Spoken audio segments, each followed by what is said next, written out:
Detroit's future is on the table in Lansing tonight. The governor's financial review team met for the first time to begin crunching the numbers and to see if they add up to an emergency manager for the state's largest city. Good evening. I'm Diana Lewis. And I'm Joanne Purton. Now, most of the members say they believe a takeover can be avoided, but they have yet to see the bottom line. We have team coverage. 7 Action News reporter Val Clark will tell us why City Council is feeling left out. But we begin with Kimberly Craig and more on the big meeting in Lansing. The financial review team made it clear that their work will be confidential, and next week, instead of meeting in Lansing here, they'll be meeting in Detroit. The city deserves the chance to work this out. But with long-term liabilities estimated to be over $12 billion, can city leaders dig Detroit out of a financial crisis on their own? Or will the governor see an emergency manager as the answer? And we expect to do everything that we can to find a way out of the confusion that exists currently. Conrad Mallett, a former justice on the Michigan Supreme Court, is part of the financial review team appointed by the governor to recommend whether Detroit needs an emergency manager. We're going to understand the size and the scope of the problem that we are facing, and we are going to deliver a report to the state treasurer and with the members of the review team here that the people in the city of Detroit can respect, understand, and evaluate for themselves. This process is designed to thrust forward a process to ensure the financial stability of the city of Detroit and nothing more. I asked State Treasurer Andy Dillon what he believes Detroiters might think of the hard numbers he's laid out before the review team. I think they'd be disappointed that the deficits had been consistently running year after year, and the way that the city avoided the pain was to do long-term borrowing to pay off short-term debt. And, you know, you can only do that for so long.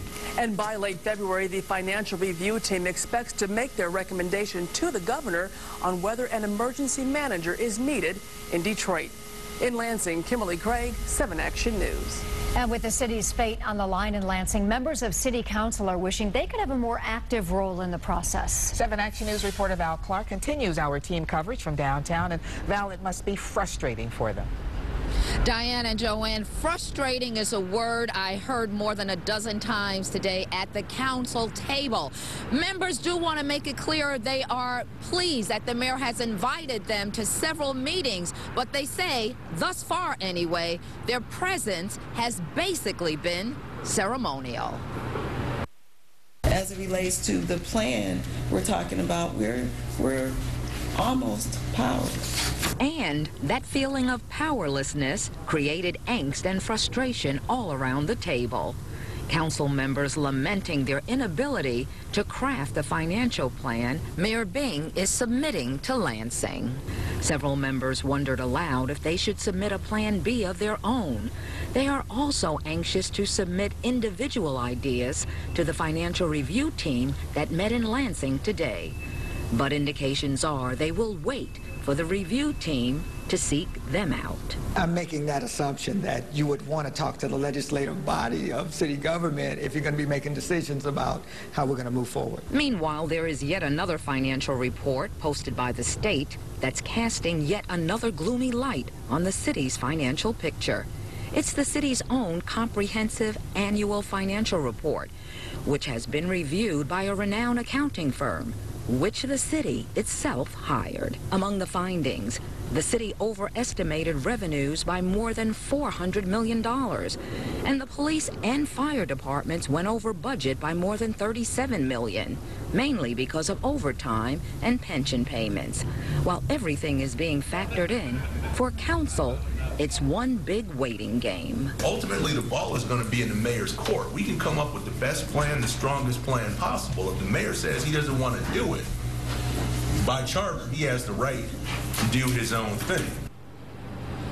And of course, that is part of their frustration. Council members, though, they want to point out that they are working together. And in fact, I saw several people, top financial people from the mayor's staff, going upstairs to talk with council members, and several council members told me they were going downstairs to talk with the mayor.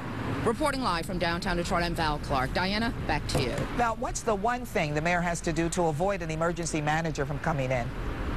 Well, Diana, from council's perspective, they're saying that the concessions, that dirty word, concessions with the unions, that's really the key, because they say you cannot get to the bottom line they need to get to by just cutting or laying people off.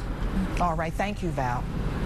Governor Rick Snyder was in town today for the auto show, and he had a few words to say about Detroit's financial crisis. Stephen Clark joins us live from Gov Center. And Stephen, what did the governor tell you today?